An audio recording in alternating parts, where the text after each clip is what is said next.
Hello, everybody, and welcome back to the Ramoness Championship for Black Desert Mobile. I'm Valdez, with me is Joel, and now we are going to bring you the European final for this Ramoness Championship. We've made it through the America final, the Asia final. One last one to go on the day. How are you feeling, Joel? It's been a long day, Valdez, but this is our last portion of this entire tournament. It's been a good run so far. We've had lots of exciting matches and lots of unexpected results for sure, but today we got a lot of names that we'll be looking out for to see whether they can perform up to the fame that they have built themselves upon. So we'll get to the player highlights, we'll get to the team overview pretty soon, but all in all, Europe should be a good finale towards what we have prepared for this tournament. This should be something exciting to look out for. Yeah, it'll be interesting to see how these European teams play compared to some of the other regions. But first, guys, we do have the prize pool, $50,000 in total. First place here will earn $3,000 on top of the Ramoness champion title, the gold Ramoness crown, the black caped puppy, which is of course the most important, but everybody gets that one, and the Ramoness Black Spirit Trophy Legend. So that's what everybody's playing for here. There's second place, third place, fourth place as well. We do have MVP awards, so the best player from your region will be selected by us and will earn an extra $100. And the Dominator Award is actually the most highest points per game. Highest points per game. Okay, I always, yeah. It's like a the reminder most every time. averagest of the many points or something. I'm glad I only have to remind you 3 times today, and, Yeah. and that's a good thing. Third time's a charm. Hey, you know? maybe you'll come back the next season and have to do it all over again, but it's all worth the effort. But we will have our Dominator be announced after today's matchups. With Europe being the final one, we'll finally be able to compare the top points per game that was recorded via the other regions from America, Asia, and we'll be able to compare that with the participants from Europe. But individually, we want to see who really is going to make that impact for their team to have the greatest amount of success going into this last part of today's tournament. And we will see how this all pans out as we look at the team overview. We will look at which teams will be the ones to come out on top, because a lot of these team names and a lot of these player names will be very recognizable by a lot of the fans and the viewers watching today. And of course, the tournament rules will be just standard as usual. Yep, as we have been doing, this is the third time. Again, third time's the charm. It is best of 5 for the semifinals and third place match, and then we have the finals, which is best of 7. We're swapping maps every other one, so we start with Temple Raiders, then we go Keeper of the Relics, and then Temple Raiders, so on and so forth. And of course, there's one timeout for each round that you do play. So one, if you're playing in the semifinals, you get one timeout, and you can actually switch your class. So nobody's actually switched a class yet, but we have seen, I think, 3 total timeouts. One time where actually both teams took the timeout at the same time.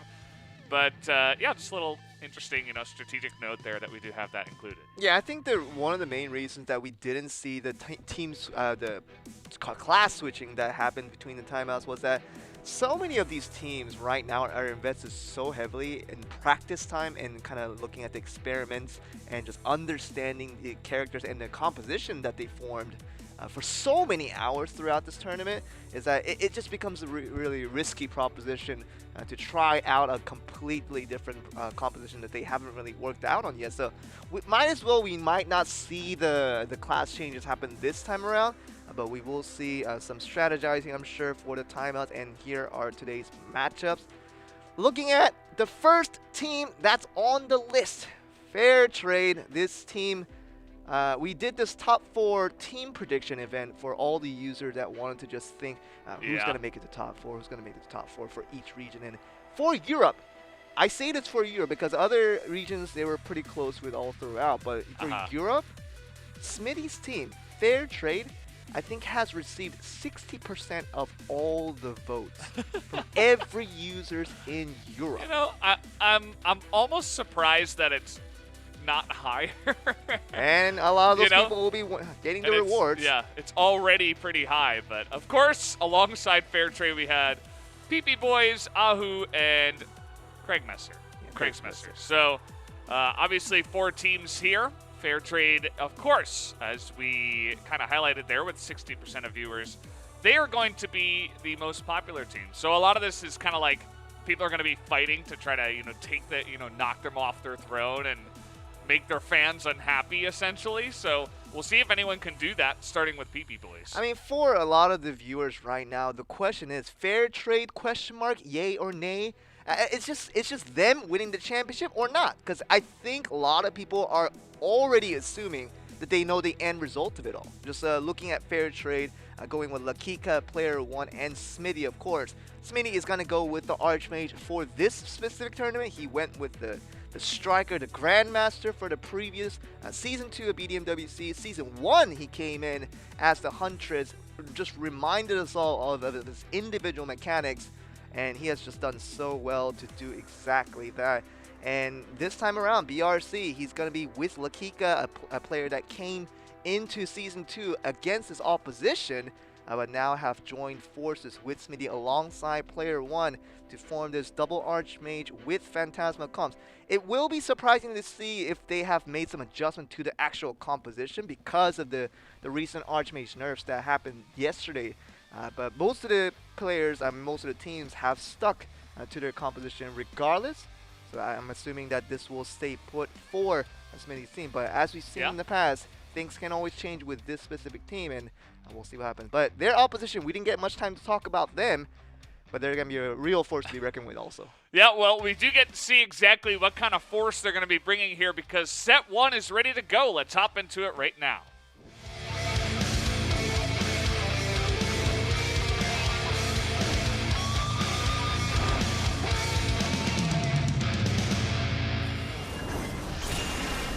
Alrighty, off we go, straight on to Temple Raiders, not wasting any time. Both teams just hopping in. Of course, we do have the double Archmage and Phantasma here. Phantasma will be played by player 1, side of Fair Trade. And of course, we did see the Grandmaster alongside the 2 Archmages on the side of PP Boys. So just a slight difference there. We'll see, who can use those kind of, supporty, those other classes that we do have here in this matchup. And as we know from PP Boys, we obviously didn't get time to talk about them too much. They've been spotless perfect throughout the tournament so far, round of 32, round of 16, quarterfinals. They've had tough opposition along the way. Still managed an undefeated record with 7-0 for them. And they are here today with Taliaferri, really heavily carrying them on their back, especially with Samurai and Thames doing their job of supporting him, allowing that room and opportunities to deal out damage. But as long as he can do that again, even against Smitty's team, there's not an opposition that PP Boys at the moment cannot defeat in this tournament. And we'll see if that happens once again. This game 1 will be a great preview to what the series would actually look at as a whole. So we have to just kind of seek things out. See that Taliaferri is already kind of challenging Smitty into that 1v1 scenario and doing pretty good so far. Yeah, pretty interesting to see how, it is pretty even at this point in time. Smitty pretty low, so he will have to handle that here. Wow. Lagos has spawned, and he is going to be taken out by Taliaferri, as you mentioned, and actually takes everybody out on their side. So a nice little, they're getting the advantage here at this moment in time. And the Lagos on 13 health bars as well. Taliaferri, he does have to heal back up if he wants to go for this Lagos fight. I'm sure that will be initiated very, very soon. He does die out in the end, so that probably will allow for a respawn. And 10 HP bars left to go. Probably would give enough time for the entire PP Boys side to go for this Lagos challenge. But who's going to go for the first strike? It's at 11 HP, now down to about 10 HP. We'll see how this turns out, but still going up against the PvP aspects more than the Lagos itself. So it'll be interesting how these last minute pans out for all these Archmages that are just using Frigid Fog every day to see what happens for all of this. Yeah, this is what happens when we get 4 of them in the same lobby. Obviously going to be a lot of fire and frost everywhere on here. Fight. Here's the Lagos who will get away at PP Boys as they do take it down. That is a lot of points right now in the hands of Thames. Thames is going to be the Golden Goblin, and Smitty is not backing away. He's going to find ways alongside his teammate to figure this out and kill off Temps in these last 20 seconds. But as the Archmage, you know how difficult that's going to be. Does escape with the Meteor. We're going to see how long it takes. 13 seconds left to go. It can't be any other target. It has to be Temps that gets taken out. And they're not going to have enough time to do it now. He has survived extremely well, actually gaining health over the course of that time. So there you have it, PP Boys with a pretty decisive first win there on Temple Raiders. So interesting to see that Smithy's team going to be taken down and PP Boys taking the first one. Very clean execution by PP Boys. As expected, they did nothing wrong. Took a decent amount of control in the early game, just fought back and forth between them and Fair Trade, but during the mid game, that's where they started to gear things up, and around Lagos, they were very smart not to go heavily onto it, kind of risking a lot of proposition. But once they had that little bit of an edge around that minute mark, and the Lagos was around 10 HP, they rushed in and took a shot at it, and they did have a little bit of advantage, and that was enough to get the Lagos and eventually snowball their way into the victory. So this set 2 is going to be important for Fair Trade to see whether they're going to make a shot at coming back into the series. Yeah, for sure. So, guys, we do have set number 2 ready to go. Let's hop into that right now.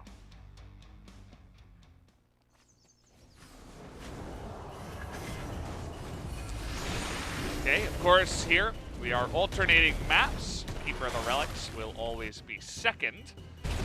And let's see if that changes anything up. You know, we've seen some different strategies where teams like to take the Ballista first before the Lagos. A little bit risky as the Lagos becomes a lot of points, and if you lose that, you might just have the game totally swing away from you. But oftentimes they get it low. They wait for the Lagos to be kind of a normal low point Lagos, and then they get the Ballista on the last second. But as I'm saying that, Fair Trade is going to say, well, actually, no, we're just going to get rid of that right away. Well, as the Archmage, it is a safe person to give it to, and Smithy, you can put him to a lot of responsibility and him able to hold on to that. We'll see how that remains for the rest of the game, but 314 points, that's a lot of points to handle for over 2.5 minutes. We'll see how this goes. Because as we were talking about Lagos proposition, now that the Ballista is destroyed, it's going to hold a lot more value. Player 1 getting another tower, and now we're at 314 to 118, just on 2 players from Fair Trade. This Lagos that's going to be summoned very soon is going to hold a lot of points down there. Yeah, it's going to be a massive Lagos, and this is part of the risk, you know, because look at some of these health bars. Yes, a lot of the members on PP Boys are down to about 60, 50%, but Smithy's down to 20, maybe 15, player 1 on 20%. And the Lagos has 294 points. Woo! So, can you actually realistically fight for it is a question. As you see, PP Boys are just getting in there and trying to take him out right now. That Lagos at the moment is worth another Ballista. That is an incredible amount of value on one Lagos kill. And as you say, it is important to take the Lagos if you're a Fair Trade, but at the same time, not to lose many of the points that you just earned after player 1 who just died, gave away a couple of those points. Smithy was about to die very, very shortly, as long as he doesn't remain careful. That's the biggest proposition you want to take care of. But once again, he just died. Yeah, he gave all the points Temps. He's down, and there's still Lagos to go. I mean, this is... and they still have a Ballista to take down. I mean, it's such a big risk to go for something like that. And I'm kind of surprised that Fair Trade were just so confidently running at the enemy Ballista, take it super early on. And I couldn't imagine them looking down on PP Boys to say, you're not going to kill us for the rest of the 2 minutes and 30 seconds. We're fine holding 300, 400 points in our bag for the remainder of the game. They already lost a big chunk of it, and they're behind it, even without the Ballista being taken. But this Lagos play is going to be very important. Oh, let's see if they can actually get it. Nope, they will not. PP Boys going to take that down, but Temps is going to die, so that's some more points into the hands of Fair Trade, but I think that Ballista is still up. Yeah, the Ballista, you can see that on the minimap, that blue Ballista is still well and alive, and only a couple of seconds, I'm sure, is needed. If we can get a look at the Ballista, that would be nicer to see. Yeah, there's not much HP left to go. That is a secured Ballista. They can't 964. Deny it. And there's only 7 seconds. I mean, they have over 1,000 points. You don't see that every day. Can we make it 1,100? Not quite, but it's still going to be a massive landslide victory in favor of Temps and Co. over at PP Boys. That was a very, I think, overconfident maneuver there. I mean, we've seen early ballistas before Lagos, but like that was the minute the game started, they just rushed the ballista. If you're going to open up to those risk factors of getting the ballista early, getting the monument, having 400 points to your team, even without 2 minutes 30 being gone by, you have to be able to finish your job of maintaining those points, getting Lagos, and all those things in between. Basically, they did only the first step, but every step 2, step 3, and all those steps after it, nothing was done. And it just became so easy for PP Boys, team that's so talented individually with all 3 players. They were able to just take those points away and get a finish guaranteed ballista near the last 10 seconds, and that pretty much guarantees 1,000+ points. Obviously, you're not going to lose that. I think the PP Boys team should not be looked down on by any team at this point because they're still undefeated, by the way, against so many tough oppositions. And we'll go to Game 3, sure, but I'm really thinking that this could be over a lot earlier than a lot of people expect. Yeah, I mean, it has been pretty one-sided so far, at least in the first couple of maps that we have played. We're back here on Temple Raiders. See if anything changes. As, of course, Fair Trade were obviously a very big name and a favorite to a lot of members of the community. So we'll see if PP Boys can just sweep them under the rug here with a 3-0. We have to kind of go with the previous records that Smitty was able to achieve as a player and a participant of these tournaments in the past. Season 1, our very first season of BDM WC back in March of 2020. His team was able to reach 2,000. He was at second place, is what I remember, and you were there with me, Valder, and he was very, very close to getting that first place, but did end up with second. Season 2 of BDM WC, his team ended up in first place, but that was a CP-based tournament, so the differing records now compared to then is that this completely balanced atmosphere we have with custom event mode. We thought Smitty's skill itself would have been good enough for him to take himself to the finals and get another championship for a back-to-back championship of his own. But right now, they need some work and they need some rework of understanding how to approach this game because at the moment, they don't seem like they're going to get it. I mean, take a look at how this game is going already. Obviously, we got some low health bars here on the side of PP Boys, but still, this early game has been in their favor. They got 4 more orbs. They do have the advantage in points, and they've just been dominating in some of these skirmishes. They're going to take down player 1, or at least get pretty close at that point, as it's fire and fury here in the middle of Temple Raiders, looking to potentially take down that Lagos early, but actually going to stop the DPS there as PP Boys hold the lead. Yeah, PP Boys, this team right now has been so proactive for all of those games right now with 12, 13 orbs taken compared to the 6 of Fair Trade. Fair Trade has always been looking for that PvP aspect of trying to kill the other player without getting a lot of those free points. It's worked against a lot of majority of the teams, let me tell you that. So they found their success in the past. But against such a strong opposition like PP Boys, who's getting the free points off of this, we're going to see if this neutral's going to be theirs. Well, actually, it is going to go to Lakika, who does pick it up here. He's got the Lightning now, 67 points. So actually a pretty big swing into the hands of Fair Trade here. We'll see if PP Boys can keep up their dominance and actually take the game back. But this is a nice little maneuver by Fair Trade to try to come back in the series. Look at Talifair just running all over the field, dealing damage, sprinting back, coming back to deal more damage. He's just unstoppable, and I think the word proactive is such a good word for his playstyle as the damage dealer that you need to be with the Grandmaster, dealing the damage where you need to, making sure you stay alive after it, and this is why they're still basically even after losing Lagos 106 to 100 and 10 seconds left to go. I'm not even worried about PP Boys at this point.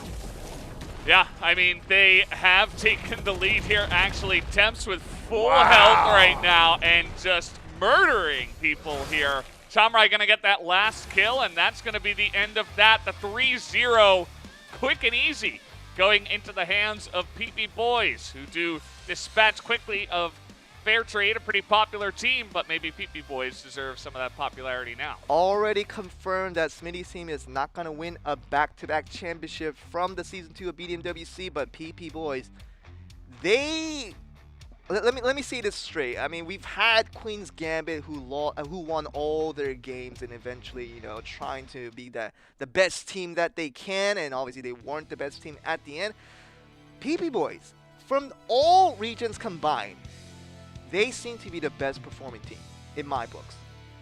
Their consistency and their mechanical plays, it's as if they're robots. They know exactly what to do at certain times. They don't let their emotions take in, and they do exactly what the calculations tell them to do.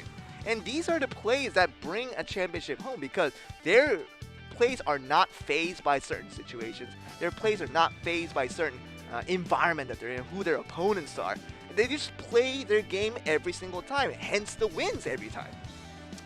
I mean, clearly, they're able to come out here and dispatch of a very strong team like this. They deserve some respect. As we're taking a look at some of the highlights, obviously,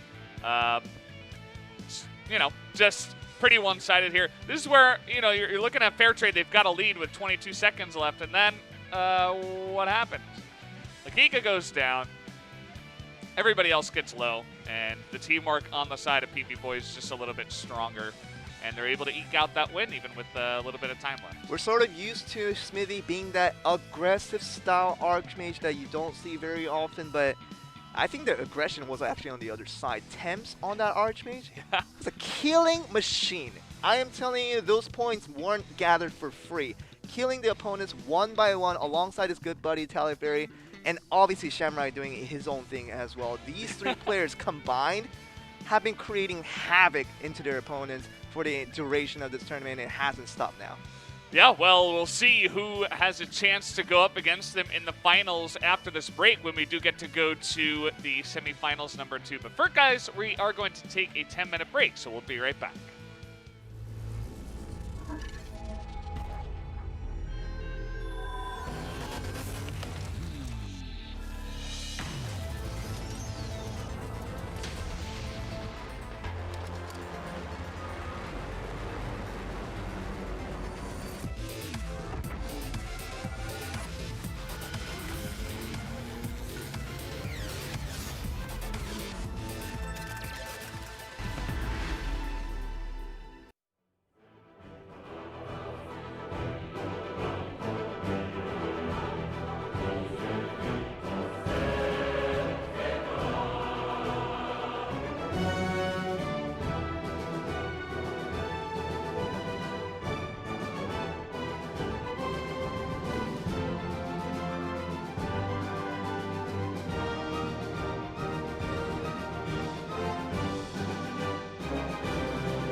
Welcome back, guys. We're here at the Europe Final for the Ramoness Championship, and so far we got through one semifinals. It was a blowout, 3-0 PP Boys over Fair Trade, not even close.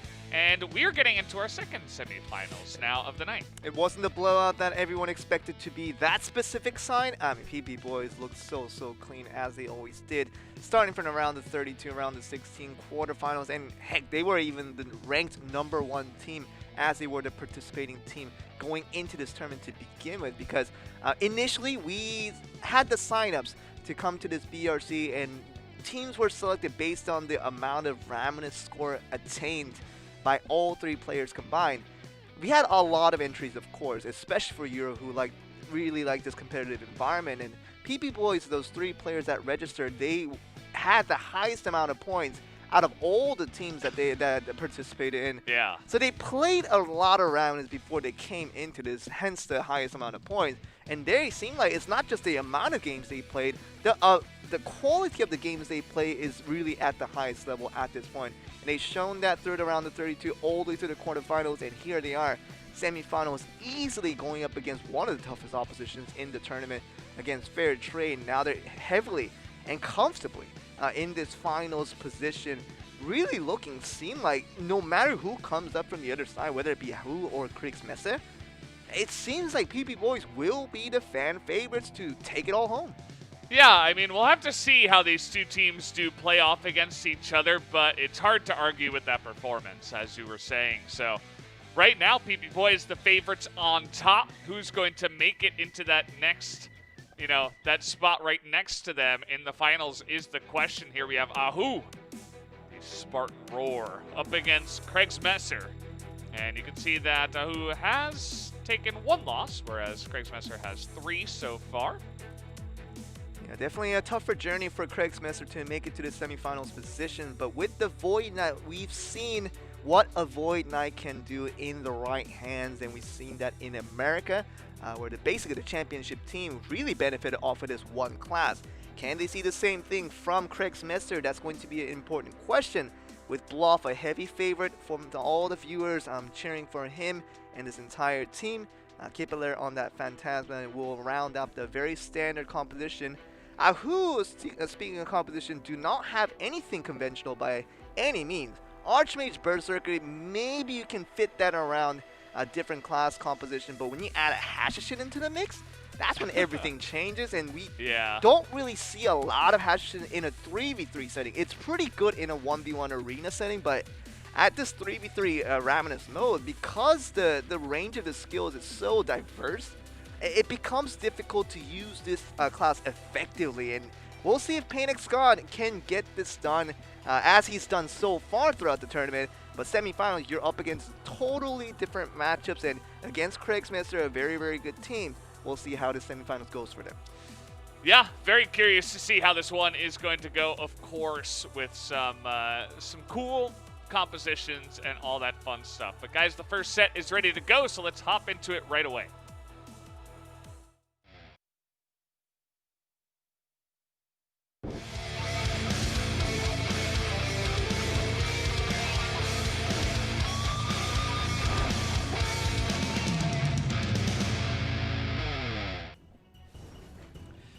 Big question right now, Valdez, is what is this Hashashin going to do? He's frozen right now, so nothing so hard. It's going to be frozen, so there's that. Start off like that, but yeah, he's getting in the mix. Obviously, we got the camera on him because it's got to be the first time we see it here in all the Ramoness Championship, in all of the finals at least.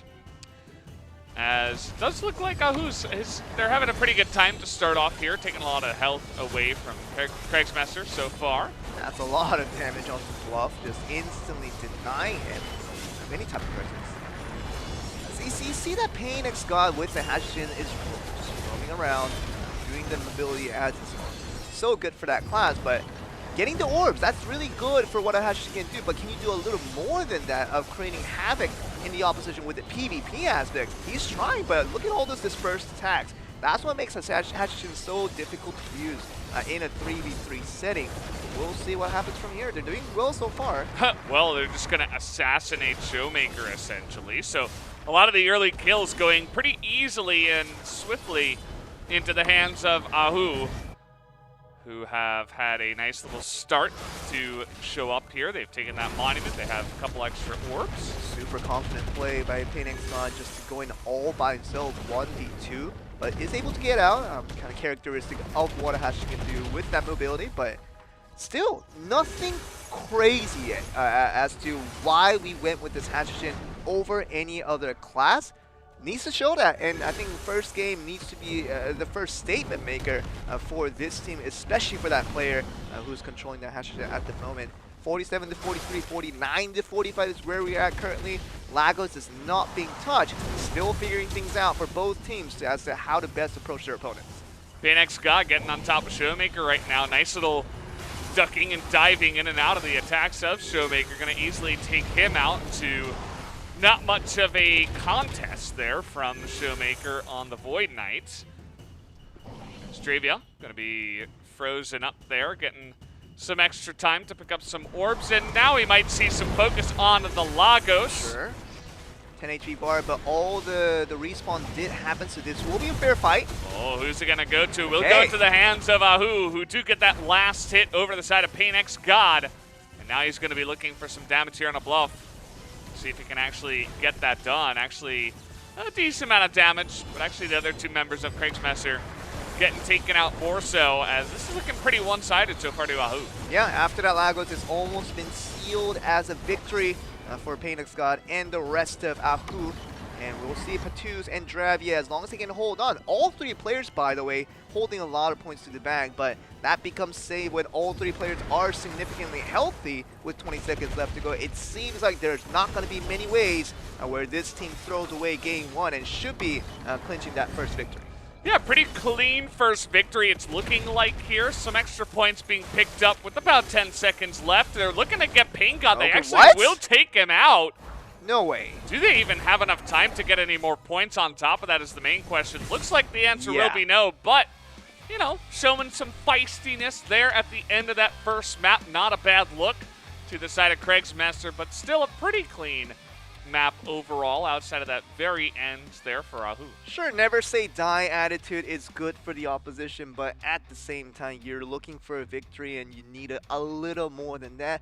And I think you should have said the never die attitude from the earlier get-go of the game, where it's been pretty passive, trying to figure each other out strategically and just based on composition, trying to see how to best approach each of their opponents.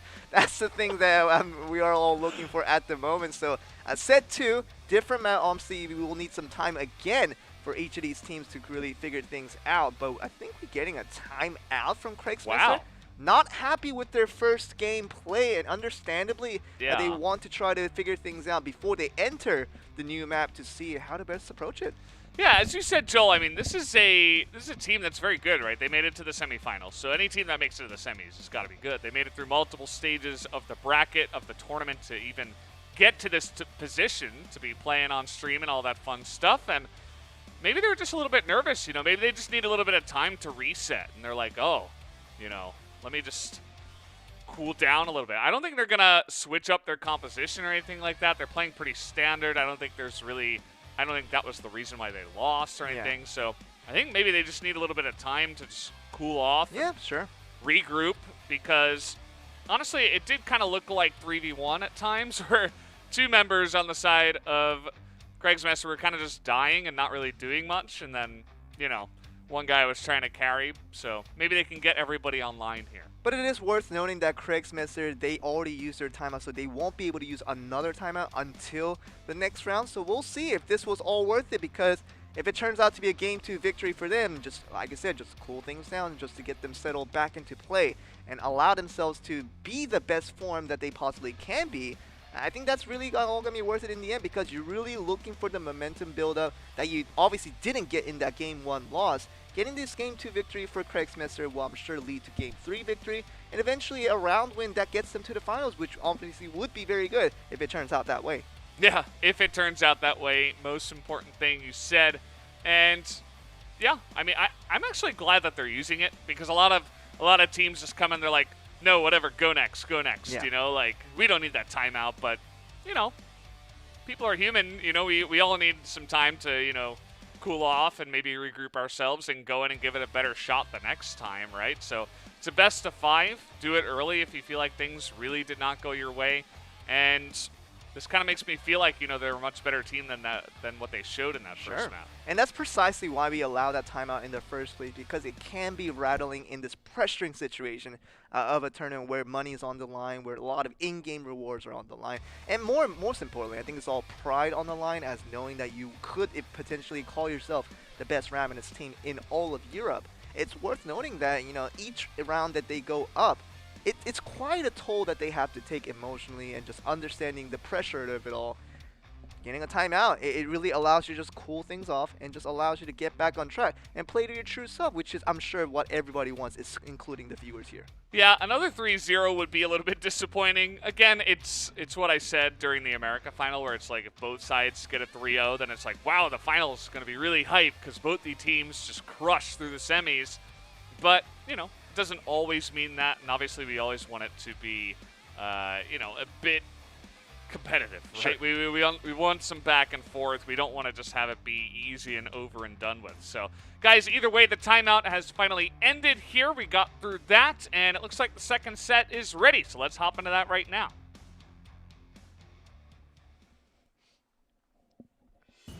We will see if it all paid off for the side of Craig's Mess there. It will be an awkward moment, Valdez, if we do see them lose another one. All that 5 minutes, I'm sure that should have led to something. If it turns out to be another loss, I'm sure they will be sort of wondering what went wrong. And maybe that even gave time for Agu to cool things down. Maybe they felt a little bit of pressure coming into this one. Yeah. But really glad that the other team called a timeout for them. We'll see what all this really means in the end of it, because this Keeper of the Relics is always a new proposition for new matches like this. And we just have to kind of wait and see and find out what it all means for both sides to understand their comfort level with this specific map. Yeah, for sure. I mean, as we start here, Craig's Mess are actually able to get a nice amount of damage done. They do pick up a kill, just like there on the 2s, but other than that, have some pretty low health bars, so they gotta figure out how to deal with that. And Showmaker did look a little bit cornered alongside of his teammate there, and all 3 of them just going to be decimated immediately, just like that. And this seems like a Temple Raider sort of play, when you're just all gathering 3 players to have that mission of just demolishing the other team. Mission accomplished there, but it's very uncharacteristic of how they're approaching this. They got the Monument down to less than half. But more importantly, they're getting the kills on a PvP format, which is really uncharacteristic of what we usually don't see in this map of Keeper of the Relics. And I'm sure Craig's Mess was surprised by that series of plays that came upon. We'll still have to see what it all means, because the Ballistas are still both up on both sides. That's why 43 points on Lagos will be the extent of it. And yeah, it's going to be interesting what this all means for the rest of the game. They probably watched that first semi and they're like, well, we're not gonna take down the Ballista early or anything like that. There you go. Yeah, that was a pretty obvious kind of learning experience for a lot of players that probably already knew about that. But either way, we won't dwell on that too long, as the Lagos is being chipped away at here, it looks like mostly by Craig's Mess. Very early, by the way. This definitely doesn't have to be chipped out this earlier, but they're going for the challenge and they're calling it off. Now we'll see who is able to get that last hit. It will actually go to Craig's Mess. So all that effort being put in, and actually they get a lot of damage down. They get a couple of kills here, and they're looking for Dravia. On top of that, they will pick it up. Look at that spike in confidence as soon as they take the lag. Just aggression coming forward. Double salvation. You're never going to complain about that. And you're just going to go all the way forward, get more points while you have the chance. Without the Ballista, they're at 123, above 31. 43 seconds left to go. It should be a victory towards Craig's Mess with that timeout doing a lot of justice for them. Yeah, and pretty interesting there. They went ham trying to kill the guy that was underneath 2 salvations. By the way, a 3rd one picked up here for Capillar, but it was weird because they just went in there and went ham on him, and obviously he wasn't taking any damage, and they just gave a couple of kills away again after they lost the Lagos. So a pretty confusing decision there, but either way, the ballistas are going to be targeted here. Showmaker going to finish off that last one in a pretty massive lead to the side of Kriegsmesser. Doesn't look like Showmaker is going to get any kind of damage done to him. The Void Knight laughs once again, just like Joel laughed right there. And they do pick up their win, so 1-1 after the timeout. It's such a safe composition when you have the Void Knight in the late game, when you know that one little hit onto that ballista gets you 300 points, and you get onto the Void Knight, and you can run away for days. Yeah. It is such an easy thing, but if you have to get yourself to an advantage, you have to have confidence in your team and in your teammates as well. And we've seen that more so in Game 2 than in Game 1 for Kriegsmesser, and this is the reason why they were able to get themselves in that comfortable position to win that Game 2 so handily. And I believe if they want to go back to it once again, they will do it all over again. And it looks like they finally sort of figured things out and got them in the groove to really find them to a lot of success in this specific round. Yeah, I mean, clearly they looked a lot more confident in that second game. So everything we were talking about in the timeout actually kind of came true, so that feels good. And must feel good for them to actually get that tie-up. Now, we haven't heard anything about if the next set is ready. As I say that, it is ready. So guys, we are going to jump into the third set. Let's go into it now.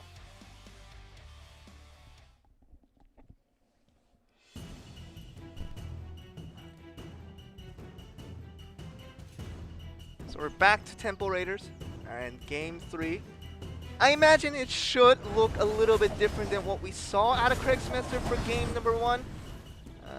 The little shrills, if you will, the little nerves that comes with a live environment, and knowing that so much is on the line depending on what plays you make for each session of your games. And Game 1, if they were disappointed by it, Game 2, they should be very unhappy about how the result was handed to them. Game 3, we'll see how it goes. Yeah, we'll see if Kriegsmesser continue with some of that confidence that they have brought in after their timeout. Looks like they're trying to isolate one member right now. Trivia perhaps, but Panex God able to get in there and try to help him out to not much avail, but he will at least pick up the monument here and gain a bunch of points back for his team. Yeah, I think Panex God had a lot more impact in Temple Raiders than he did in that game 2 in the Keeper the Relics. The larger the map, I would have to imagine the Hashishim becomes less of a factor. You have to make it more of a factor if you wanted to count for all of your games to be played, because you cannot switch characters every single round. But Panex God, I mean, you did well in Game 1 to get your team the victory, but Game 2, we didn't see much of it. That's why we have to see this Panex God once again on the Hashishim do a lot more to get them back into this series, and maybe go for that Game 5 series that we always want out of the semifinals. Definitely can happen, but we'll have to see how Ahu comes back from this one. Yeah, it will be interesting to see. A nice little lead has been garnered so far as the Lagos does come in. Ahu enjoying that lead at the moment and picking up a nice little salvation. Really nice timing here. As, oh, well, Panex God is being isolated somewhere on the map. I thought he would have been healed up, but it doesn't look like it, as he's trying to run away, and he will go down. Yeah, I mean, it's unfortunate. You saw the salvation icon being available for the side of Ahu on Patuz, and I think it was generally near him as well. He wasn't that far away from Patuz, but Panex God didn't get any part of that salvation, loses valuable points off to Bluff, and of course this Archmage is going to try his best to keep himself alive, but it's one of those plays that you really regret, because you could have done a lot better in that instance if you were to go back to it. Yeah, for sure. You can see a lot of damage being done to the Lagos right now. We'll see if they can try to come back here. No, it's going to go into Ahu's hands, as Patuz will be picking that one up, and he does get the lightning on top of it. Should be able to get Kipler just fine. And he's trying to chase here. The rest of his team following up. That's going to be another kill into their hands, and this one pretty decisive from the side of Ahu, looking to nearly get 100 points in the lead. Yeah, I would have to say that Kriegsmesser, their problem wasn't really with them being weaker in Temple Raiders. It's because this amount of aggression that they showed in the second map wasn't there at all for this entirety of Game 3. We haven't seen a single moment where Bluff, Showmaker, and Kipler dives onto an opponent, tries to knock them down completely. They see a little bit of that here with Bluff, but they needed a lot more than, and they needed it a lot earlier than this. Yeah, that is very true. I mean, we only got 8 seconds here, so everybody on the side of Ahu full health, they should be able to take this win pretty easily. Another win for them, actually, on Temple Raiders, as they do go ahead 2-1. So maybe your theory about the Hashashin might be a little bit correct there, Joel. I mean, Hashashin he's considered a mid to close range unit, but in general, the more distance that he has to cover, he can run over to a certain location, but being able to be effective damage-wise on a further location just becomes tough for him, and that's why a lot of people don't like to go for Hashashin in a general tournament like this. But Payne Scott, he's a very, very talented player. You can already see that through his Temple Raiders play, but somehow extending that over to the other map is what this team needs at the moment, because they're only one game away from a victory. But if he isn't able to show up in this next game, they are eventually playing a 2v3. We'll see how it goes, Joel, because we do have that 4th set ready to go. Let's hop into that now.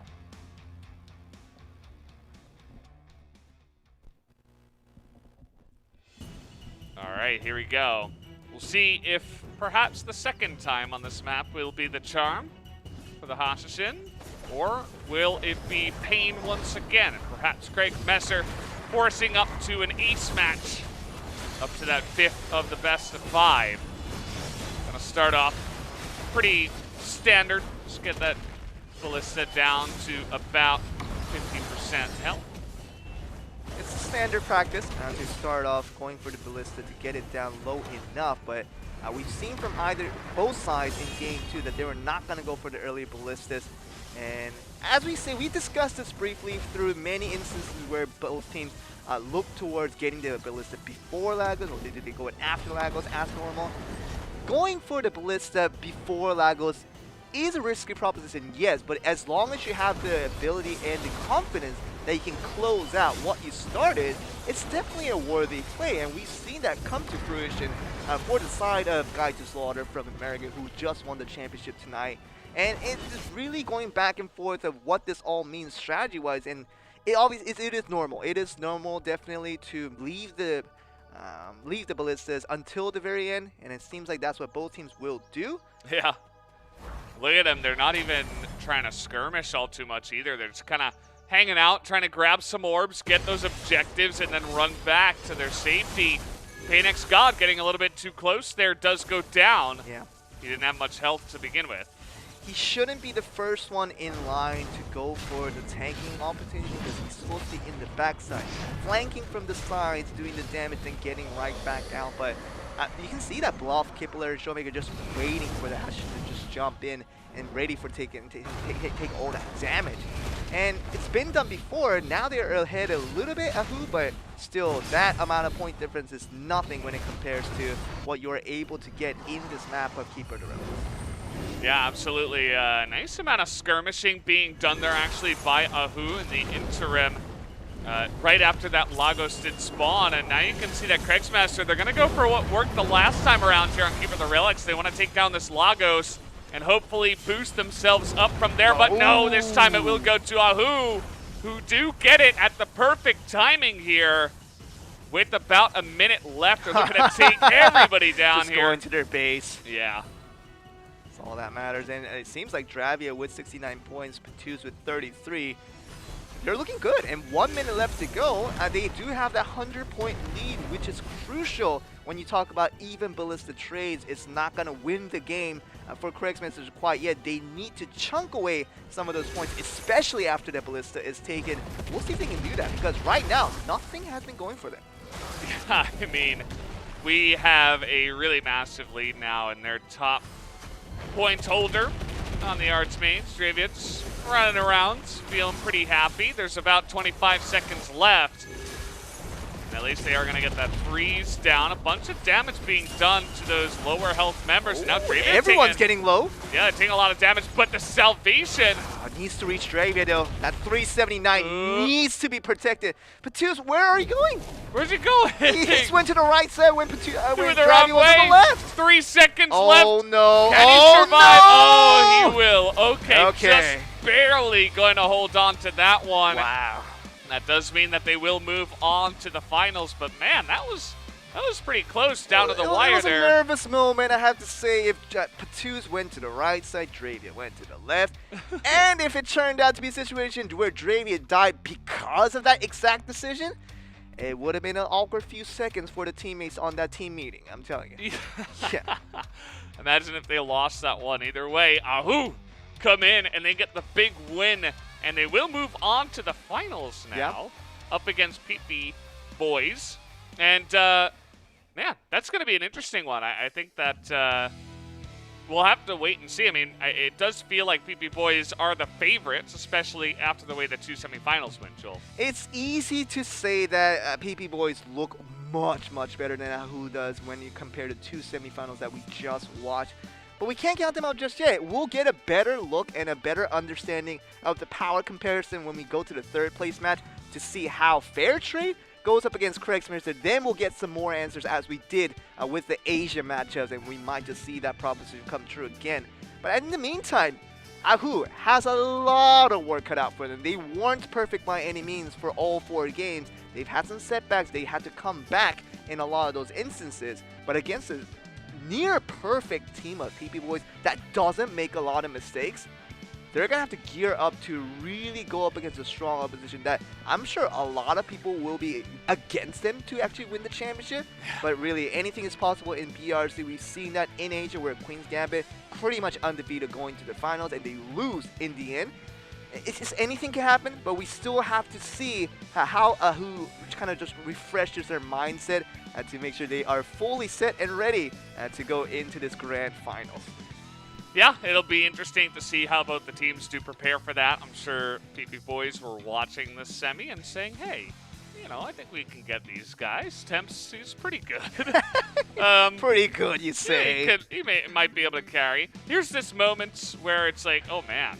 That was a nervous moment. At least, you know, he's playing the Archmage. He's going to be able to go and just get some invulnerability and feel pretty good about himself either way. But nice little win there to the side of Ahu. We will be seeing them in the finals. But first, guys, we'll take a 10-minute break, and then we will come back with the 3rd place match. Don't go anywhere.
Delore La Sylvia.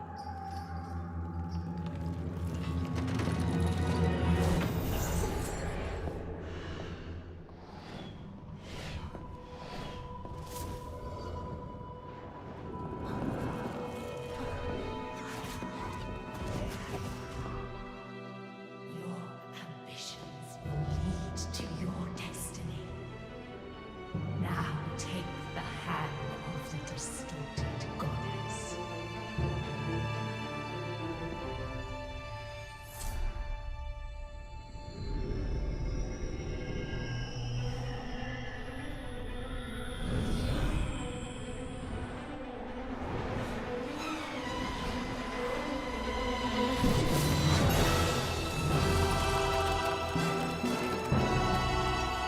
The cold star shall arise once more over my kingdom of Calphia.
Welcome back, guys. We are here at the Europe Final for, of course, the Ramoness Championship, and we are getting to the third place match here, Joel. It's going to be a nice one. What are you expecting from this one, Joel?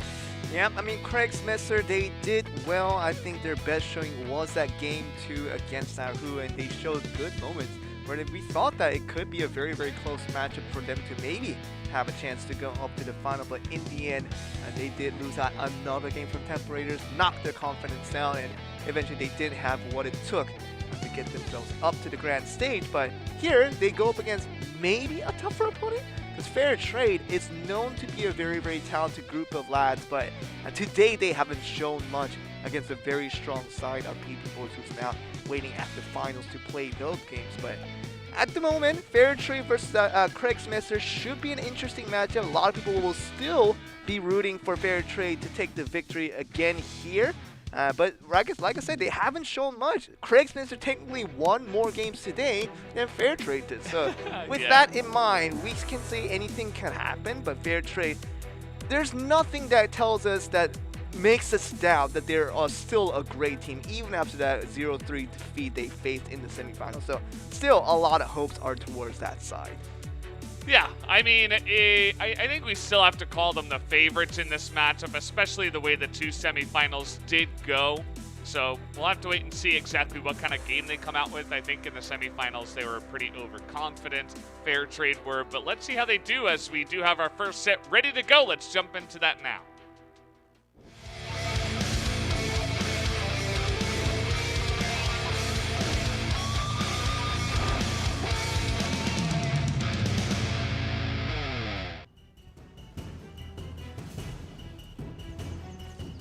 All right, let's do it. Back on Temple Raiders here. And let's see how it goes. The first map that, of course, they did play up against PP Boys did not look very good. Fair Trade was pretty one-sided. Yeah, not wasting any time, though, trying to get that first aggression, as we know they like to do with Fair Trade. It becomes a little bit tougher for Archmages after yesterday's patch to be as aggressive as they can, because Vigil Frog has a longer cooldown than it used to be, and a shorter duration, mind you. So all that combined, it will make it tough for all the aggressive style Archmages to do exactly what they do best, and that one of them is definitely Smithy. But we've seen that in the first series, like in the semifinals, he wasn't able to produce the numbers that he likes to. He wasn't putting the amount of impact on the game that he's always used to having. So he has to really think of ways. Of course, he's against, I would say, a weaker opponent than PP Boys are. But at the same time, there's no team in this entire lineup of semifinals that you really can't look down upon. So this is going to be a fresh new matchup for Smitty and the boys. See what they can do on this specific matchup. Well, the way it's going right now, Joel, is that a Fair Trade are kind of crushing them here. There hasn't really been much time, and they've wiped them multiple times. I mean, this is like the second or third time they've already done it. 68-21. All 3 members of Craig's Mess are being wiped off the map, and extremely low points. They're barely getting many objectives. They've got 4 orbs here so far, and Fair Trade are just maybe they're angry after getting pummeled by PP Boys, but they're really taking it out right now onto Craig's Mess. Well, that's really unfortunate, because it was never Craig's Messer's fault that their anger is being expressed so heavily at the moment. But it's what it is, and Fair Trade are not wasting any time going for this Lagos. Yeah, they're just going to go for it. They're throwing caution to the wind, and Showmaker's actually going to pick it up. And now take a look at this. Smithy's low, Akika's low. He's going to go down. And all of a sudden, just like that, it's not the first time we saw something like this from Fair Trade. They got to be careful. They were so aggressive going for the Lagos. I think you could have given it even 30 seconds to figure out what the best plays were. But getting that stolen from Showmaker and now going forward with this, that Void Knight is not going to lose points for the rest of this 1 minute. Guarantee you that. All I'm saying is, if you wanted to be aggressive, you should have been surely understanding what the results of it were going to be. Now, because of that one mistake, I would have to say, they're not going to get the victory that they wanted. They could have gotten so easily in this game 1, because that early game control was so heavily on the side of fair trade to begin things out. And now it's going to be a situation where Showmaker is going to retain all those points, not going to go down likely in these last 25 seconds. Yeah, the Void Knight just so hard to lock down. His teammates getting taken out, though. And some oh, extra look at this! Look at this! And take a look at this, just like that. Maybe we're caster cursing. Showmaker, oh, he lines up the stun. Just one more hit. Oh, he should be going Oh down. my. 9 seconds Okay, here, and that's going to it. do it. They finally take him out, and actually, fair trade. They had enough time to take the kills back, and they will take the map here, as fair trade will take it away. Smithy ending up with 85 points at the end of that one. With just 5 seconds left to go, I thought the Void Knight could have held on for as long as possible, but his teammates weren't able to protect his sides and protect his flank angles, and all 3 players from fair trade came in at different angles, and eventually he could have escaped, but there was literally no place to escape to after that point. But even with that, I thought of the escapes would have been good for him to escape for an entire 1 minute, but just 5 seconds was all the difference. If the game had ended 5 seconds earlier, I don't think fair trade would have gotten the win, but either way, they put out the aggressions as they always do, and this time it pays off. It absolutely did. I mean, it was like typical fair trade fashion. I mean, they're just like throwing all caution to the wind. They're going right into your face. They're going to kill you a bunch and then take a big risk and eventually come back. So pretty interesting to see. We do have the second set ready to go, so let's hop into that right now.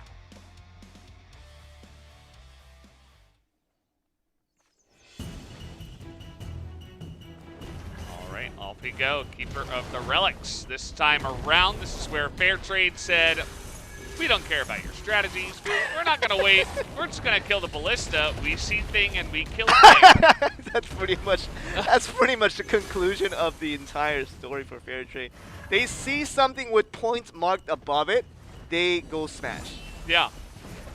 Fair trade smash. That's what Smithy says. Not saying we've seen that in another movie, but that is definitely the fair trade's model. Let me tell you that. Yeah, certainly. And actually, there were a bunch of kills taken here by Kriegsmaster, but of course, very early on in the game. Not going to make too much of a difference here. As Bluff actually will go down for a second time in this one. Just making quick work of him at least. Oh, they will go for the early ballista again, Smithy. Oh, man. Just not wasting any time. This time around, Smithy does have full health, and he's not really being locked down too much. You can see Showmaker trying to get on top of him, but will actually fail to do that as well, as we saw from PP Boys. So let's see how long Smithy can hold on to these points, and if they're not going to have too much trouble at the Lagos like they did the last time. Hold on a second. I think I noticed some changes here. Player 1 is not on the Phantasm. He's on the Void Knight. Oh. That's something different. I don't know if this was the case in game 1, but this game too. I don't think so. Yeah, I would have thought that this entire series they brought up the Void Knight as a point holder. Surprisingly, they gave the ballista points over to Smithy. But yeah, this Void Knight trade from the Phantasma should be an interesting proposition to see how this all works out for this team. Yeah, pretty cool to, we haven't seen too much of those swapping of the classes, but we do get to see it this time around. And, I suppose they just trust Smithy, to hold on to those points a little bit better than any other player on this team. But, of course, the Void Knight would be pretty nice. We're going to see the Lagos with a ton of points here, 255, and that will go as well to the side of fair trade. Nice last hits at the end of that all as... Now they've got a couple of players with a lot of points. They got to be careful about that. Lakika a little bit lower in terms of health. Yeah, he just needs to get a couple of health for Lakika. That's what they're wanting at this point. Double Archmages holding double the points. All that matters at this point. You have to get 2 kills if you are the side of Showmaker and the rest of Kriegsmaster. Not much time left to go. 1 minute seems like a long time, but when you have to get the ballista and you have to get the 2 kills, there's a lot of things on your agenda to be done before the completion of this game, and they still haven't got one of those 3 things yet. Yeah, really struggling to get any kind of ball rolling at this point in time. I feel like Akika is slowly building up health, if anything, and Smithy's still staying up towards the top. Nobody really on the side of Kriegsmaster able to do too much, as Lakika is able to get away here for now. Behind the bush, I don't know if they know he's there, but right now, Kriegsmaster, you need to get something. Yes, Well, 69 points. They're going to get killed. That's about it. 1,013 points here for the side of Fair Trade as they are making quick work here in the third place match. Woo. The knockdown comes in. It is about 3 minutes late. Either way, guys, that's going to be that second map going over to the side of Fair Trade as they're looking really dominant here. Talk about field control there. I told you about the 3 things they need to get done. The first, the easiest one, was to get the ballista from the opponents to get 300 points. Then start rolling to your second objective, third objective of getting the kills against your opponents. Even that first objective could not even be neared because of all the aggression shown by Fair Trade. They were like, you want to get to our ballista? Get through us first. And that wasn't going to be achievable. But this team of Craig Spencer, who are now shying away and being controlled by the pace being developed by Fair Trade. And I wish that I would have seen this sort of plays coming more to a fruition for Fair Trade in the semifinals. Unfortunately, that we didn't. But in this way, we're seeing what Fair Trade is made of. And right now, in this set 3, we will see another full pace control, likely to maybe get to a full sweep on this play. Well, we'll see how this one goes, Joel, as perhaps this is just a different level of play here in the third place match. PP Boys, obviously an extremely strong team. Fair Trade, they struggled there, but they're looking pretty strong here. They flipped the page. They went on to the next chapter. They're feeling pretty good about this new story. As we'll see how they do here. It is not over just yet. Craig's Messer, of course, do have a chance to pull off the reverse sweep with 3 in a row. But we haven't actually seen that yet here in all of the finals today. It's tough. I mean, it's really, really tough if you're a Craig Messer at this point. You're sort of just looking around, figuring out what to do, but the game's already over each time you do. Game 1, they looked around, saw, they kind of had the understanding they have to kill Smithy, they have to get the objective. They know all these things, but once they've slowly started to figure out what they need to do, the game was already over. They do that again for Game 2, and the game's already over. It feels like the time travels faster when you're up against really, really strong teams like this. And when you're up against Fair Trade, when they control the pace of how the game is run, it's really up to the other team to just follow that pace and really just fall under it. And it seems like that's what happened for the past 2 games so far. And I imagine that could be what's up for the case in this game number 3 as well. Yes, absolutely. As we do see the Lagos has spawned here. Craig's Master, they have built up a nice little lead for themselves. They're looking to get some more kills on the board. They've spread out their points very nicely overall. And let's see if they can actually roll this into some advantages, into a win potentially. As so far, they're getting consistent kills. They're going to take out player 1 again. And now the damage will begin onto this Lagos. Good timing for the red side to go for the Lagos now.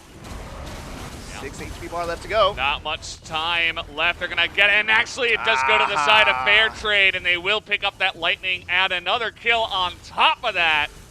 And this is looking pretty good so far for Fair Trade. They do get the salvations, both of them, on top of all of that damage. And now they are on the hunt. They've got a nice little lead here. The game not yet over, but they do have a big lead in terms of health.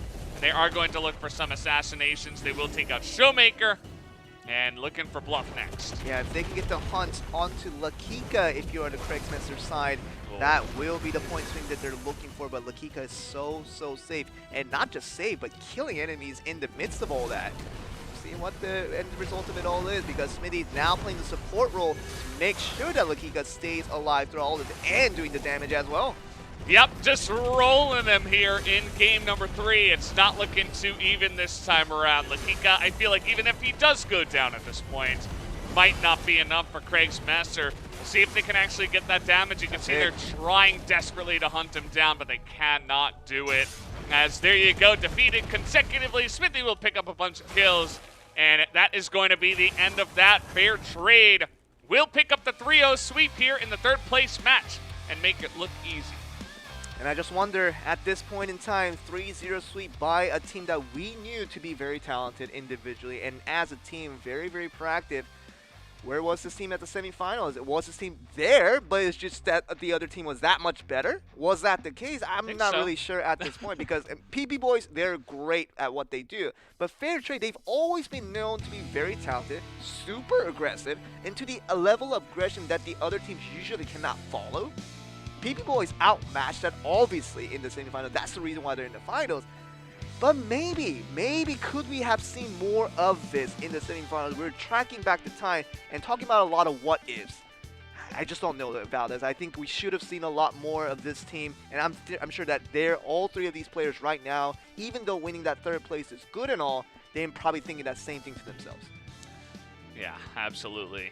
And we're taking a look at some of the highlights here. It's mostly highlights to the side of Fair Trade. They do go for that early ballista once again on Keeper the Relics. Smithy just says, well, I like points. I see points. I take points. Hey, man, we're going back to that reference multiple times today. Yeah. And, you know, he's just a hunter. That's what he does. It's quite good. Not a huntress. No, he's, yeah, he's playing an Archmage, but, you know what? He's a hunter. At heart, that's all that matters about this. Yeah. And he hunts your points. He will take them away from you, as long as they're not PP Boys. But other than that, obviously a very clean win here. And not really much else to say. Just looked really clean overall. And, you know, we wish we could have seen a little bit of that earlier on, but not the case today. Yeah, it's not the case scenario where we can go back in time and hopefully we saw that again. But it's what it is. We have the grand finals waiting. And I feel like I already know who the winner is going to be. But we can't call any game off yet, as we still have to wait and find out what the best of 7 is going to look like. Yeah, so PP Boys up against Who in one best of 7. That will be the final match of the night. We'll see it after a 10-minute break. We'll be right back.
And we are back for the Europe final, and this time we are in the grand final of the European region. It is, of course, PP Boys going up against Ahu in one best of 7 to decide who will take all the marbles, who's going to get all the money, all the prizes, all the fame and pride and awards and everything like that. So, big match ahead of us, Joel. What are you thinking? You know what I'm thinking. You're thinking about the puppy, right? No. You think about the puppy all the time. Yeah. You tell me all about it. All the teams got a puppy. So I heard. pretty I jealous. did hear that the puppy appeared on your dreams yesterday before the cast. True, yeah. Yeah. How did that go? You know, just I was getting excited for the cast. I was thinking about the puppy that all the teams were going to win. And I just, I started dreaming about it. That's fine. It's just it's a big deal. But you know what I'm dreaming about? Hoping that we'll get a best of 7, a real best of 7, Well. all 7 games played. Hopefully we get it. We haven't gotten one yet today, but we are in the situation where PP Boys will go up against Ahu, and I cannot hide my feelings to say that Ahu will probably play the toughest matches of Ramoness that they have played so far in Ramoness. PP Boys, they are really, really, really good. They haven't lost a game yet. Really? And all the 10 games that they won, though, it was convincing, and it was not even doubtful for a second that they were not the better team. And they did this against very strong opposition. We saw that very recently against Fair Trade, who made the 3rd place matchup look like an absolute joke. But they did it against that exact team, of telling them and letting us know that they were that one step level higher team. Yeah, I mean, clearly this is going to be the hardest matchup for Ahu just yet. And they've had some success themselves. They've only dropped, I believe, 2 maps so far in the whole tournament. So we'll see how they can do up against the tough opponents. Maybe they will pull off the upset here in the finals. But guys, the first set is ready of the finals, so let's jump into that right now.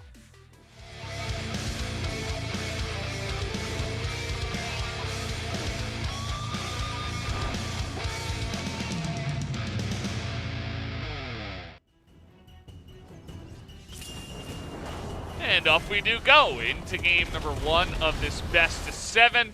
Or at least that's what Joel is hoping for. It is technically a best of 7, but will it be 4 games? Will we go to the epic 7-game best of 7? Haven't had one of those just yet. We did have a 6-game best of 7 earlier on, but no 7 games yet. As far as to my knowledge, we are playing in a mode that's called the custom event mode, where CPs are balanced, where one team is not supposed to deal that much damage to the opposition in the first 10 seconds. Well, they're pretty good. As we said, I mean, it's PP Boys, right? They come in here, they're gonna, they're gonna steal your lunch money, they're gonna take your candy, and also they're gonna take your points. And that's really what the Ramoness is all about, taking your points. Let me take that a little bit further with that reference. I think PP Boys would have taken Ahu's lunch money for the next day in advance. Whoa. That's going a step further. It's taking your future lunch money. Out of the line, I would say, at one point. Yeah. This is definitely looking pretty good so far. This Salvation comes in. That's going to make things feel a little bit better for the side of Ahu. I mean, the PP Boys, the points, if you look at that blue number, it just keeps going up and up and up and up. It ain't going down, Valdez. That's the last thing it's doing. Yeah. Well, we'll see if it can go up a little bit later on here.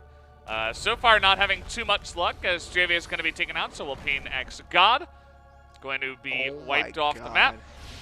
I didn't want to jump the gun and said this was going to be a mismatch. That is 23 points on the side of Ahu at this present time. And PP Boys has approximately 4 times the amount pre-Lagos. Yeah, it's a pretty big lead at this point in time. Both the monuments taken here by the side of PP Boys. And they're just racking up the kills as well. Now, the 3 members, pretty low on their health, but they do have the Lightning here for Temps, who's looking for even more kills, going to pick up the 2s. I mean, getting that Lightning and getting the damage, I'm sure, is always good in LOL, but getting the Tally Fairy just on that one instance, if we can just prime out each example that they do so well to get the victory. Taliaferry getting that CC to make sure that Lightning connects to do more damage and get one more kill is exactly what's being doing, but look at that! Oh, okay. This might be the upset. The Lagos comes in, and look at the health bars on the side of PP Boys. Temps, he's going to go down. That's the point stolen by Wow. Ahu. As they take the Lagos and they take the lives, they take back their lunch money, and they might be able to buy some lunch maybe for yesterday. This is a skill kid redemption. We always wanted to see this in real life. Never happens in real life, but at least we see it happen in game. The redemption, we like that. Well, we'll see if this ends. He got the stun onto Patuz. He's got a lot of... Goodness. What just happened? Oh, What? oh no. Something happened, Valdez. I see HP bars go down to 0. It went boom. They took their lunch money back, Joel. That's for sure. It's a lot of taking back I think they got it for the week wow. at this point. What just happened? Well, they were able to isolate the members. Patuz had a lot of points there, and they were able to lock down the CC and take him out. That's kind of straightforwardly what happened there afterwards, because, of course, the Lagos comes in with a little bit of an earlier kill in around a minute or so, a minute 10. And so that actually does give the team that lost the Lagos some time to try to come back. And we saw how good they were at skirmishing. They were able to come back pretty easily there, even after with only about 40 seconds. I mean, Temps doing usual Temps thing, being that aggressive Archmage, but goodness, Taliaferry on that Grandmaster. Masterful showing of that striker and what it is able to do in a Ramoness setting. That game won.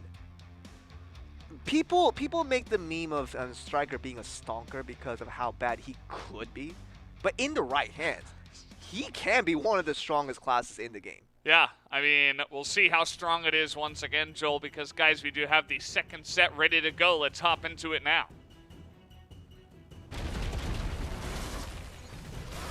And already we are here on Keeper of the Relics. Not wasting any time this time around. The Ballista's already getting to their low state by both the teams. I'm sort of just wondering as to what I should be saying at this point. That game 1 was the best chance for Ahu to take a victory away from them. And for them to lose it like that in the last few seconds, and Taliaferry, Temps, Samurai, all these guys just pouncing on the prey like wild tigers out in the field, that was a scary thing to watch about it. Yeah.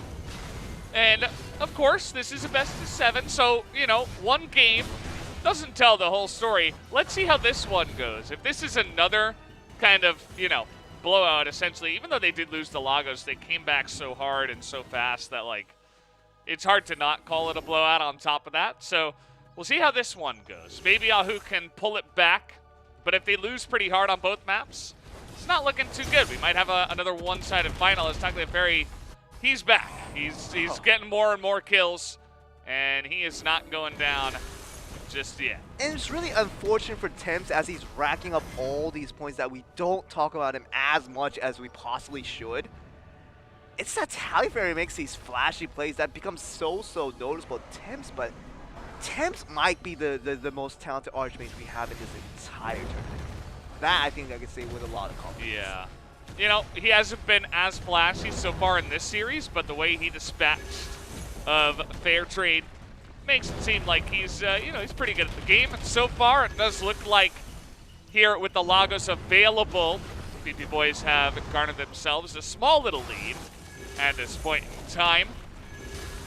And just getting a bit of damage, some poke damage down. You can see Pain X God trying to get onto the Lagos already, trying to defend here as well. This is a good position for the Blue to take that one. Temps and Taliaferry are in there, but they Again! will not get it. Patuz will steal it away. And Ahu's last hitting has been on point here in this series. Ahu, I mean, if they've done one thing right for the entire series, it's to take away the big points away with the Lagos. It's more significant in Temple Raiders, where they definitely could have gotten themselves the opportunity to win that game. But game 2, it's not too shabby either, because if they get the balance done now for both sides, they will be the ones to come ahead. As long as Patuz, Stravi, and Pain X got all three of them do their best to stay alive, this might be another great opportunity for them to pick out another win here. We'll see how this one goes. They're trying to get onto Patuz. You can see, yes, taking a bunch of damage, but good support from his Very teammates nice. come in, and he is against the wall in the brush now. Gonna have to go for the ballista though. Not much time left. 15 seconds left to go. The blue side does get it with Thames. Now it's up to Ahu to go to the other side to get the ballista of their own. And they're very close. Down it goes. Still pretty close on the points here, but Wow, so close. Doesn't look like they're going to be able to get too many kills here. 2 seconds just left. one orb Oh, shift. they Got it! How did they get that? One last kill onto Dravia. Oh, man. That is so massive. At the last second, literally the last second, I 1 think that was second left. half a second that left Yeah. to go. If that was a half second early, the game would have ended. That would not happen the victory over to PB Boys, but that is Wow. incredible. Immense amount of concentration for all three members of that team to never give up, even though they were behind. There was no orb for them to get those 3 points. They had to go for the kill, and that amount of focus until the very, very end is what got them the point turnaround. And now they're in this comfortable position that they probably should not have been in. And now we're seeing this crucial timeout by Ahu, understandably after a series of shocks of basically just throwing away 2 games that they easily could have been theirs. Yeah, I mean, it's so rough for them, right? They were so close to take both maps. And obviously they're doing a really good job so far. Wow. But as you mentioned, just at the last second on that last one, also even on Temple Raiders where they had the lead and they just couldn't win the skirmishes at the end, it's got to take a toll on your mentality at this point in time to just go into these matches, know it's a hard opponent, have a really great start, essentially, and then kind of just lose it all with seconds left. And I do like the timeout, as you mentioned. I think they need some time to take a breather and, you know, figure out what they got to do to hold on to their leads. This is devastating if you are the side of who you knew that this team was coming as the challenger, was coming down as the underdog. We all knew that coming in. We didn't expect this close to matches for the first 2 games. Ahu gave it all, went all in on the Lagos for both games, and they paid for it, for all their dividends. But in those last few seconds, Temple Raiders, it was a series about 20 seconds at the end. That keeper, the Relics match in game 2, literally half a second. That little bit of concentration that they needed to somehow avoid all those attacks coming in to make sure they can secure the lead that they already had, that's what was missing. That half a second now got them into a 0-2 deficit compared to a 1-1 that they easily could have got. Yeah, man, it really did come down to the wire there. And PP Boys, I mean, they have to solve this too because, you know, obviously they are playing well in terms of the overall game, but getting the Lagos sniped twice is not, you're not going to feel good about that, right? Like, it's really cool that they're able to come back at the last moment. It creates a really hype moment, but in terms of consistency, like, what if the game just ended, right? You're talking about like a half second. We'd be sitting at 1-1. It wouldn't be exactly the same. It doesn't matter who's winning all the skirmishes. It matters who's got more points at the end. So, figure out how to last hit these Lagoses, and you know you're getting all the other objectives very, very well, and you're skirmishing well. But the Lagos is kind of turning the tide here for Ahu. I really do like your point because I think those 2 Lagos plays that we both initiated by PP Boys, that was the right play. Both times it was the right play to make because they had the 3-2 advantage and the one person was missing off the map. And like I said, both times it was stolen. That's just a matter of last hitting, that the amount of concentration, then the understanding of the calculation of the damage output that you can put all at the same time. With 3 members, it should be immensely easier than going up against 2 to 3.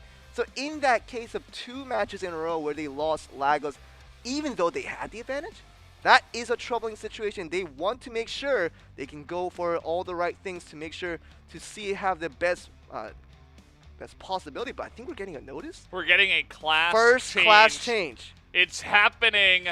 And of course, you have to take a timeout in the middle of the round in order to change your class, and we're getting rid of that Hashishin duel. I'm very excited for this because Painix Scott, although he's a great Hashishin player, no more time for messing around. He is switching to a Raven, and Ooh. as such a skilled player that he is, I am confident that Phoenix God will do just as amazing on the Raven, but Raven on a wider scale can do so many more for your team, and I believe this might be the turning point for this third game to really make it a series, much more than what we initially expected. Yeah, it's going to be pretty exciting, and let's go into that third set right now.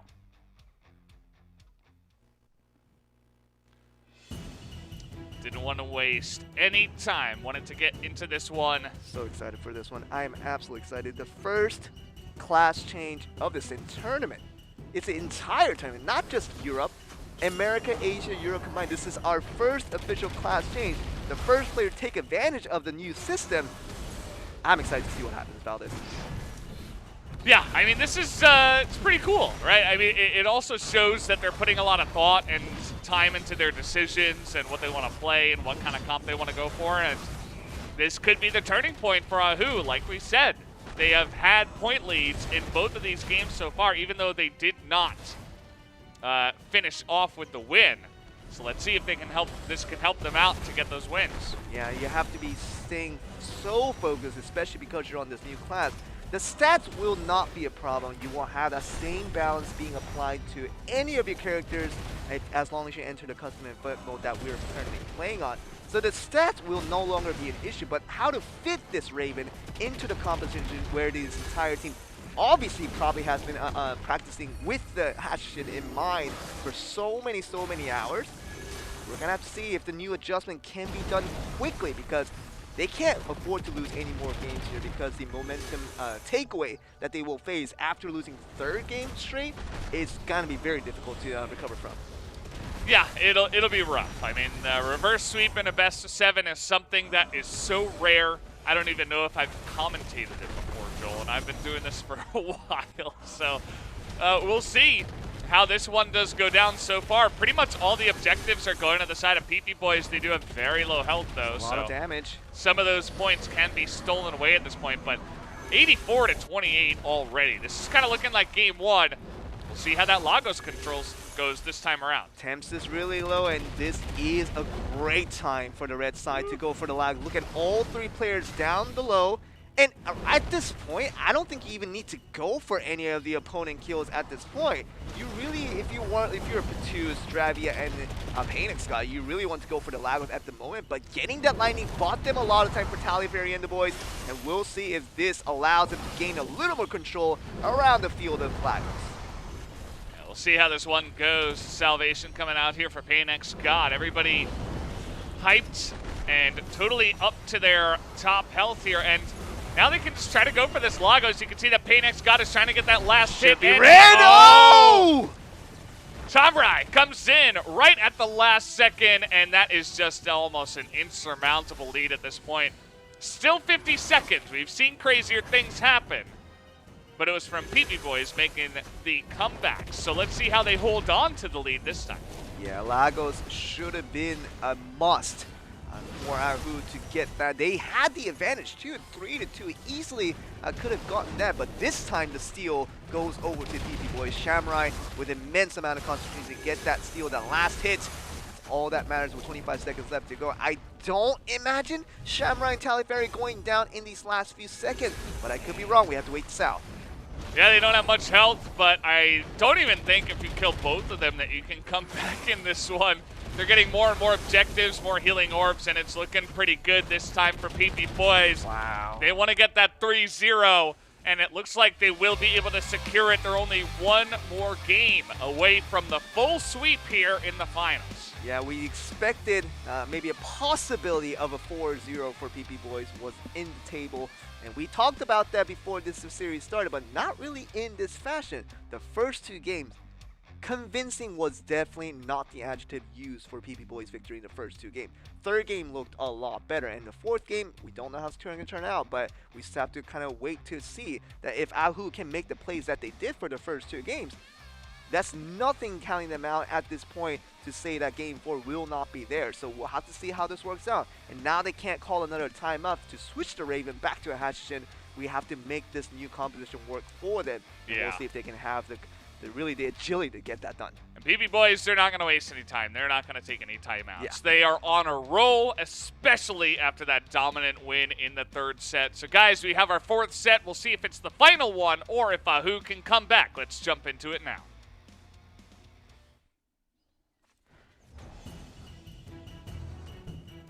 All right, off we go again. Of course, back on a keeper of the Relics. And again, this is the map where we saw that literally it was about a half second. Yeah. I mean, it was less than a second because I saw the one, and then I looked down, and then the action happened. There was basically no time left, and they were able to make the comeback. We'll see if anything crazy like that happens this time around. I'm so excited because we still haven't gotten the Raven to work out quite as effectively for Ahu. But I don't think that was the reason why they lost Game 3 more than anything else. That Lagos play should have been theirs, and that definitely could have gotten themselves in a much better position to take finally a game away from PB Boys. But obviously losing Lagos was the pain that they could not overcome. We're now in this Game 4. Wondering what could happen with Dravia, Phoenix God, and Patus just looking around, not initiating any action just to see what their next movement should be. They're taking the careful approach, but they still need to make some action sometime soon. Yeah, just waiting out the salvation, but now, as you mentioned it, they're still kind of staying back, maybe hoping they can grab one of their own and try to heal up, but it looks like Tagliaferri is not going to waste any time. He gets in there, gets a kill, and gets out. This guy is an assassin. Wastes absolutely no time making the kills happen. And he's going in again, this time around with Chamrai right behind him. Oh, so good. I mean, the support is A+ tier. I'm telling you, Thames does so well. Shamrai does so well. They definitely make Tagliaferri look better, as if he's not already good enough of a striker that he is. They make him look so much better as a Grandmaster because they're setting up all the CC, they're setting up all the position dominance to allow Tagliaferri to just jump in, put in the damage, most likely get some kills along the way, and jump right back out as if nothing happened. Yeah. And now we do see this Lagos taking a bunch of damage. There is not that many points on it, and still PP Boys have such a big lead in this one. Phoenix God once again taking way too much damage around this Lagos. No. And again, it goes to PP Boys. They're going to have a massive lead here. And there's really not much that Ahu can do about it. Tagliaferri at full health, Chamrai at full health, and they've got only a minute left. This is looking good for PP Boys, Joel.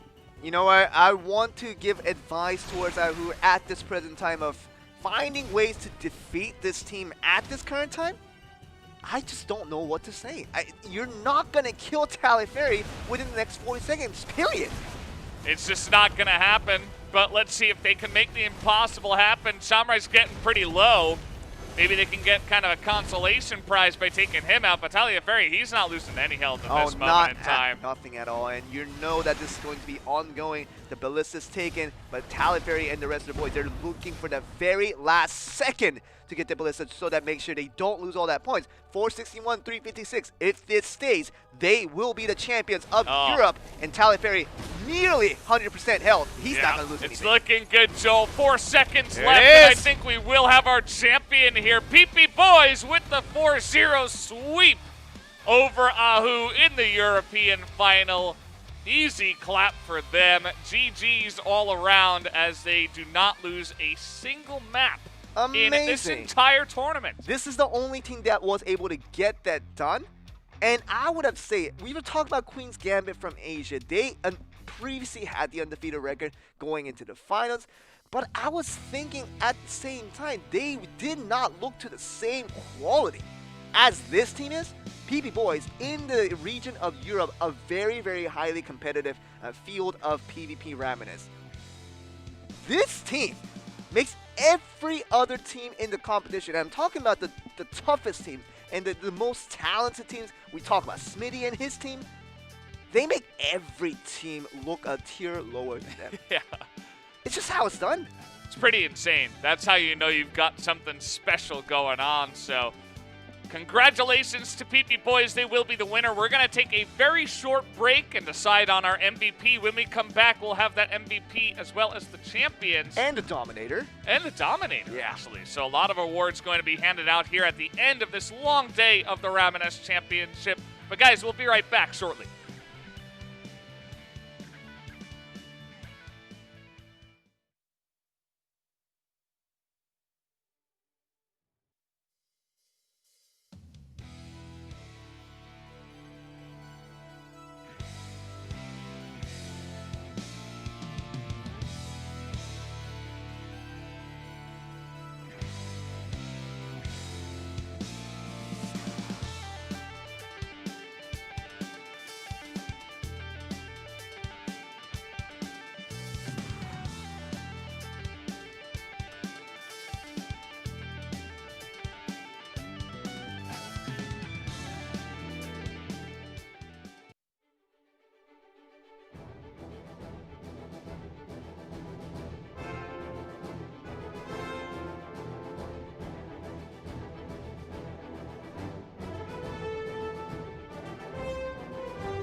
Welcome back, guys. We are here after that short MVP break, and it was a pretty easy decision for Unanimous. us, Joel. This was the first time where the entire community, including us commentators, with the observers, with all the related personnel involved, we all had the exact same vote, and there was. It took us 2 seconds to Yeah. even mention the name because the name is sort of long, and that's the reason why it took 2 seconds. Otherwise, it would have taken 1 second. It was quite easy of a Yeah. decision for all of us. It certainly was. Yeah. And I don't know if we're going to get that up on screen right away. We'll get to the champions first, reveal Yeah. them first, but in order, we will get to the MVP. But right now, this team, PP Boys, I would like to say one thing. Easily, the most talented group of 3 people playing Ramoness in this entire tournament. Oh, yeah. Not just Easily. Europe, Asia, and America. We give our credits to Guide to Slaughter, but PP Boys, this team, I want to see them again in future tournaments. Literally the same roster. It makes so much sense. Thames as the aggressor, Shamrock as support, and Taliaferry. We'll get to him soon. Yes, we will. And of course, our MVP from this Europe final is Taliaferry. It's just, it's a no-brainer. I mean, he might have shown the extent of what this class Grandmaster is able to do in this game systematically. I think he showed that. He is so good at this class. He is so good at understanding how to play Ramoness. I was very honored, very honored to be able to experience his gameplay up front as the commentator, and I really would like to see him play once again alongside his teammates. Yeah, we just got to watch more Taliaferry, that's for sure. But congratulations to him and, of course, PP Boys. But we do have one more award to hand out, and that is the Dominator Award. Who had the most average points per game over the course of all 3 finals? Let's take a look. Oh, okay. Guide to Slaughter too much. He gets 2 awards today, alongside the MVP for the America region. He has recorded 300 points per game. This is not just the Keeper of the Relics. This is not just the Keeper of the Relics. This is Temple Raiders combined, where you cannot gain 300 points in those matches. What the producers did was kind enough to mention that his highest recorded point was actually that Game 6 of the very last series of that Grand Finals, where Guide to Slaughter was able to gate that victory individually by himself. He had 918 points by himself. 918 points. 918 one points. One person. One game. One person in one game got himself 918 points. He got the Ballista, he got the Big Lagos, and he just got everything. He's good.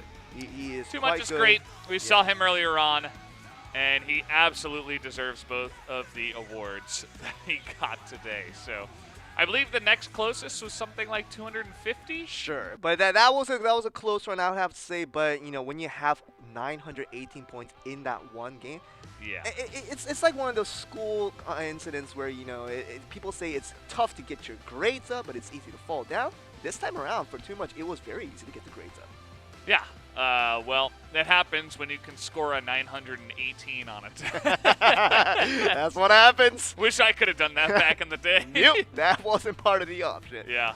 Hey, you know what, though, Valdez? It was very good to be with you once again today. Thank you for coming back. Absolute and, pleasure. Obviously, we would love to have you back for another season of BRC once we do host that. I thought it was immensely fun. What did you think about this entire tournament? It's always enjoyable. I always love coming down and watching all the boys playing the Ramoness. And, of course, always enjoy casting with you, Joel. Once again, we don't get to do it all too often, but this is the one place where we do get to do it, so that's always great. And another successful championship here, I'd say. Yeah. Got it all done on one day. All 3 finals, one day. Just to let you guys know, it is right now 2:16 a.m. in Korea. We officially started our first broadcast at 12 a.m. yesterday. 12 p.m. 12 p.m. I'm sorry. It's okay, you know, 14 hours is enough. This is a sleepy Joel with the AMs and the PMs confused, True. but it's fine. True. But I think it was definitely worth it, understanding the circumstances that we had to go around to make this a one-day schedule. It was very fun, and I really would not take away anything from it, and I would definitely happy to do it all over again. Absolutely. So we are just about done here, Joel. Congratulations to all the winners today. Guide to Slaughter from America. We also had Melee FTW for the win from Asia. And, of course, the PP Boys from Europe with a very dominating win. The most dominating of the entire day. So any last words, Joel, before we head off? Always thankful to all the adventurers that play Black Desert Mobile and all the people that came out to watch this broadcast today. We will strive to bring you guys better service, of course, but in addition to providing entertainment like this, to provide this Ramoness play at the most competitive level that we can possibly provide.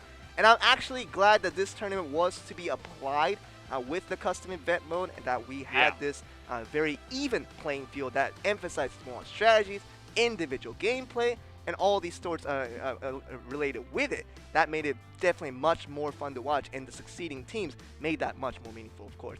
And one last thing, thank you to ROG, Republic of Gamers, for sponsoring this stream. We love you.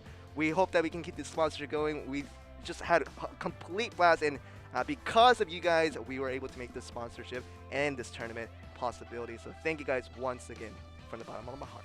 Yes, awesome. Thank you, Joel, as well. You did an amazing job today. And thank you all out there for watching. But until next time at the Ramoness Championship, we will see you. Have a good night.